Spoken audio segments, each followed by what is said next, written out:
আজ বন্ধুরা জ্যান্ত ফলই মাছ নিয়েছি। আজ আলু দিয়ে ফলই মাছের ঝোল বানিয়ে দেখাবো। এই গরমে পাতলা ঝোলটা খুব ভালো লাগবে। তবে চলো এখন মাছটা কেটে নে। ফলই মাছের সাইজটা কিন্তু খুব বড় আছে।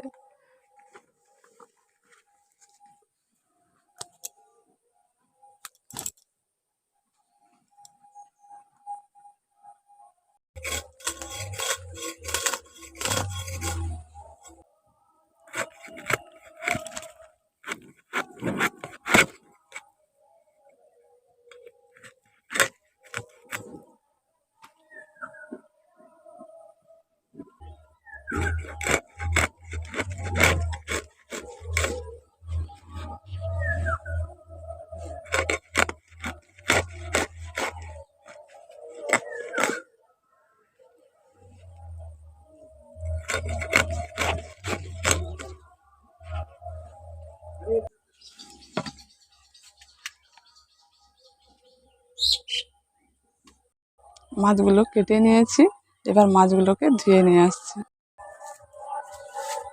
মাছটা ভালো করে ধুয়ে নিয়েছি, এবার লবণ আর হলুদ দিয়ে মাখিয়ে নিচ্ছি। এখন দিয়ে দিচ্ছি পরিমাণ মতো লবণ আর দিয়ে দিচ্ছি হলুদ গুঁড়ো।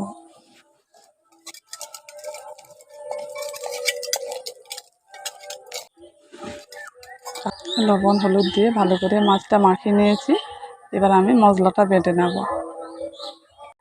এখন মশলা নিয়েছি সাদা সরষে আর কালো সরষে,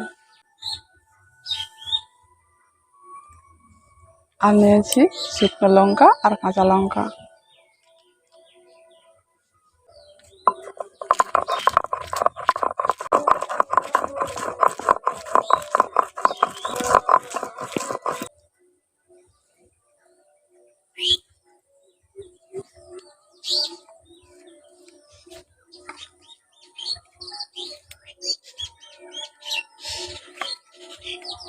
উনুনটা জ্বালিয়ে কড়াটা বসিয়ে দিয়েছি, কড়াটাকে ভালো করে গরম করে নিচ্ছি, মাছটা ভেজে নেব। এখন কড়াটা গরম হয়ে গেছে, ওর মধ্যে তেলটা দিয়ে দিচ্ছি। এখন তেলটা গরম হয়ে গেছে, ওই তেলের মধ্যে একটু একটু করে মাছগুলো দিয়ে দিচ্ছি।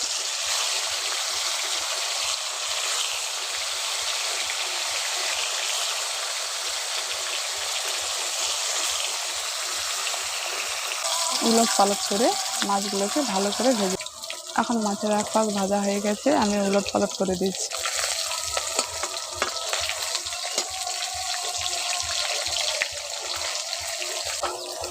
এখন মাছগুলো ভাজা হয়ে গেছে, তুলে নিচ্ছি।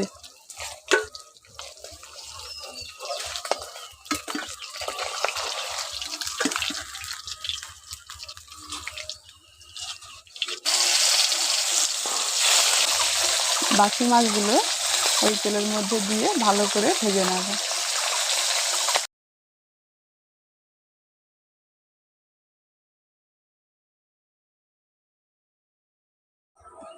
আমি মাছের ঝোলের জন্য আলু নিয়েছি, আলুটাকে ওই তেলের মধ্যে দিয়ে ভেজে নেব।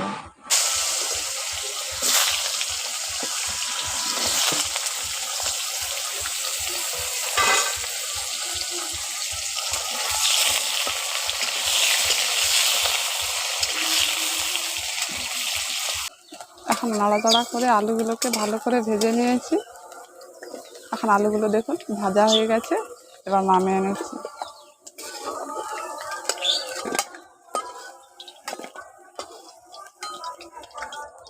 ওই তেলের মধ্যে দিয়ে দিচ্ছি 2-3টে তেজপাতা, অল্প করে কালো জিরে। ফোড়নটা ভাজা হয়ে গেছে, এবার দিয়ে দিচ্ছি পেঁয়াজ কুচি, একটু ভেজে নেব।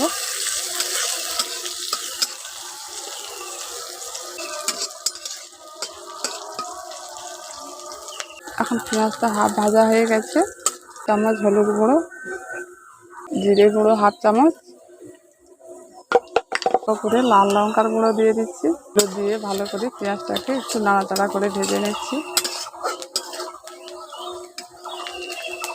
এবার এর মধ্যে দিয়ে দিচ্ছি ভেজে রাখা আলু। আলুগুলো দিয়ে একসঙ্গে ভালো করে একটু ভেজে নিচ্ছি। এবার আমি পরিমাণ মতো জলটা দিয়ে দিচ্ছি।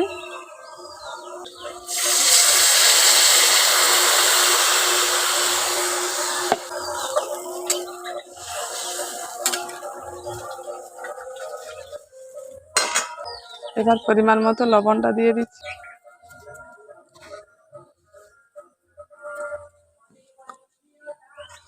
লবণটা দিয়ে ভালো করে নাড়াচাড়া করে মিশিয়ে নিচ্ছি।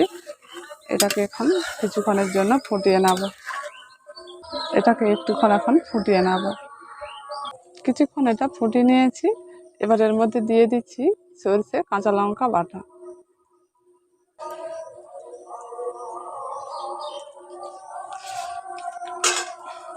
ওটা দিয়ে ভালো করে নাড়াচাড়া করে মিশিয়ে নিচ্ছি। এবার এর মধ্যে দিয়ে দিচ্ছি ভেজে রাখা মাছ। মাছগুলো দিয়ে ভালো করে আবার নাড়াচাড়া করে নিচ্ছি।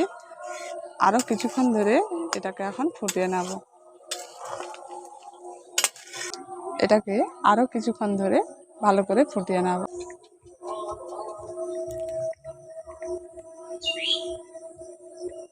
মাছের ঝোলটাকে বেশ কিছুক্ষণ হালকা আঁচে ফুটিয়ে নিয়ে এখন আলুগুলো খুব সুন্দর সিদ্ধ হয়ে গেছে। এখন এই রেসিপিটা আমার সম্পূর্ণভাবে তৈরি হয়ে গেছে। এবার আমি নামিয়ে নিচ্ছি।